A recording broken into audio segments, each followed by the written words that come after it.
All children start out naturally curious and love to learn. When they are sent to school, instead of learning, it is a repeated process of memorizing and regurgitating information. The better you are at regurgitating this information, the better you will do in the school system. The real education is obeying authority. We are taught to ask permission. We are taught not to think outside the box. We are taught multiculturalism, drug, sex, and death education. We are taught to memorize and regurgitate information, an input-output process not unlike a computer or a slave. We are taught to respond to a bell, just like a factory floor. We are taught to keep our head down and just make it through the day. We are taught to lower our expectations, and that is just school. Outside of school, our communication is destroyed as people literally lose the ability to speak and relate to one another. Our financial education is one of slaves encouraging debt. Our political system is one of false choices. Our media is normalizing narcissistic behavior. We are not taught to develop critical thinking. We are not taught about debt-based money and the principles that our founding fathers fought for. We are not taught to cooperate and view each other as a team with individual talents and gifts. We are not taught to question authority or even the facts demanded of us. We are indoctrinated, not educated. Indoctrinated like little slaves. The secret of American schooling is that it does not teach the way children learn, nor is it supposed to. Schools were conceived to serve the economy and the social order rather than the kids and the families. That is why it's compulsory. As a consequence, the school cannot help anybody grow up, because its prime directive is to retard maturity. It does it by teaching that everything is difficult, that other people run our lives, that our neighbors are untrustworthy and even dangerous. School is the first impression children get of society.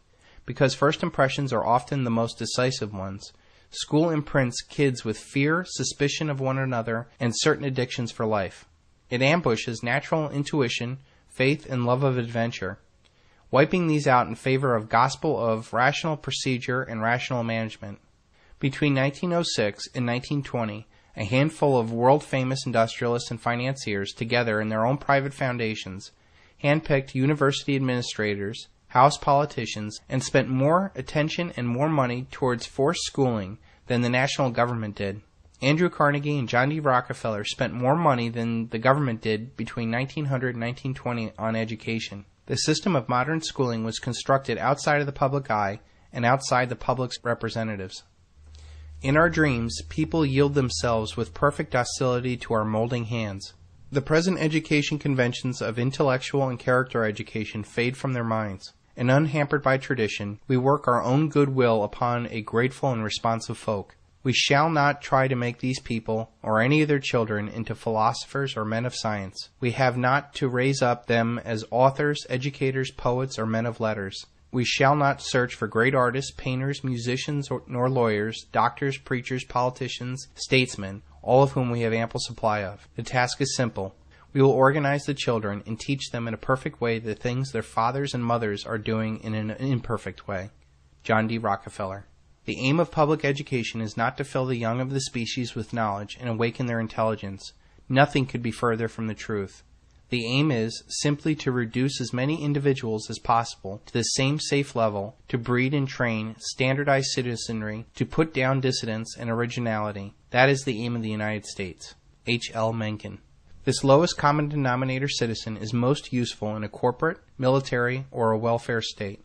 Corporations, governments, and militaries do not deal with dissent effectively, so it is in their best interest not to have participants that question anything. When I joined the Marine Corps, they didn't beat around the bush about this idea. In boot camp, they wanted instant and willing obedience to orders. Everywhere else in your life, you will learn the same lesson, only more subtly, and this is why military men are most sought for corporate jobs.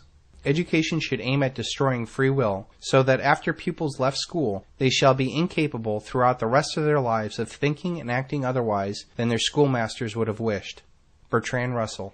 Our education system is centered on an input-output process of information. Our success or failure depends on our efficiency of taking what the teacher tells us and then regurgitating that same information onto an exam. Those that are able to blindly regurgitate information the best are rewarded with higher grades. They are told that they are smart, when in fact they are just thoroughly indoctrinated. This input-output process is no different than a computer or what a slave does. You give it a command, and it just does it, without question. This system was carefully created to mold us into what we are today. The masses blindly flow through this education system and naturally fit into centralized systems that want good, little, obedient workers who take orders without question. We all know that person who is very smart, or indoctrinated, that excels in a corporation, military, or government job, and yet they lack any real street smarts to see what's really going on in their lives. When you understand that their mind only functions on what they are told, it becomes clear to you that they are only able to be successful in a centralized system where taking orders is a way of life. I think, therefore I am. It is a classical philosophical statement on human consciousness and existence. But what about the people who do not really think? Do they really exist? This input-output mindset is reinforced outside of school and the career world. Our society is all about what is popular. From early on in our lives, we are pressured into doing what's popular and not what's best for you.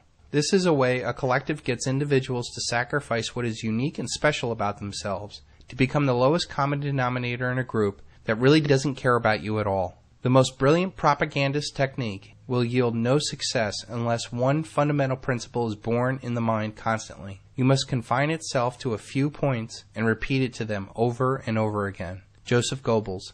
When you look at our news or political debate, it is driven by talking points where they are repeated with such accuracy it's scary. Talk show host Conan O'Brien may be about to push the envelope on late-night television. Conan O'Brien may be able to push the envelope on late-night television. Conan O'Brien may be about to push the envelope on late-night television. Conan O'Brien may be about to push the envelope on late-night television. Conan O'Brien may be about to push the envelope on his late-night television. Conan O'Brien may be about to push the envelope on late-night television. Conan O'Brien may be about to push the envelope on late-night television. Conan O'Brien may be about to push the envelope on late-night TV. Conan O'Brien may be about to push the envelope on late-night television. Conan O'Brien may be about to push the envelope on late-night television. Conan O'Brien may be about to push the envelope once again on late-night TV. Conan O'Brien may be about to push the envelope on late-night television. Conan O'Brien is looking to push the envelope on late-night television. Conan O'Brien may be about to push the envelope on late-night TV. Conan O'Brien may be about to push the envelope on late-night television. Conan O'Brien may be about to push the envelope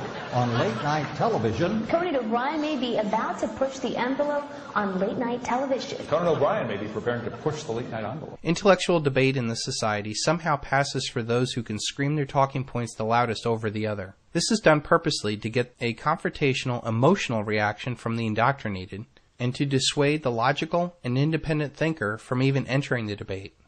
Through this process, the collective is intellectually safe from any challenge to its power.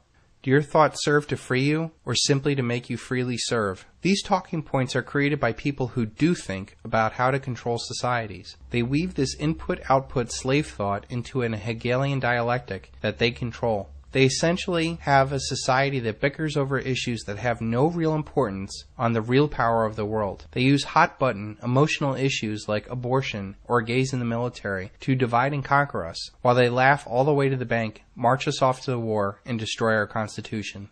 What about those of us who did not do well in this indoctrination environment? I was one of those kids that did not do very well in school. I knew from a very early age that what was being pumped into my head was not what was going to make me a better person. I knew that the most successful people that I knew did not have jobs or went along with the crowd. Yet our school teaches us to get jobs and do what we are told. I knew that our school system wanted me to learn about sex, drugs, death, multiculturalism, much more than issues that would have driven my success like economics, history, and psychology. They wanted me to drone on senseless and boring topics instead of inspiring me to a higher, better self through art, music, and philosophy. What they were really teaching me was to keep my head down and deal with their system. These days, those that are restless in this indoctrination environment run the risk of being drugged.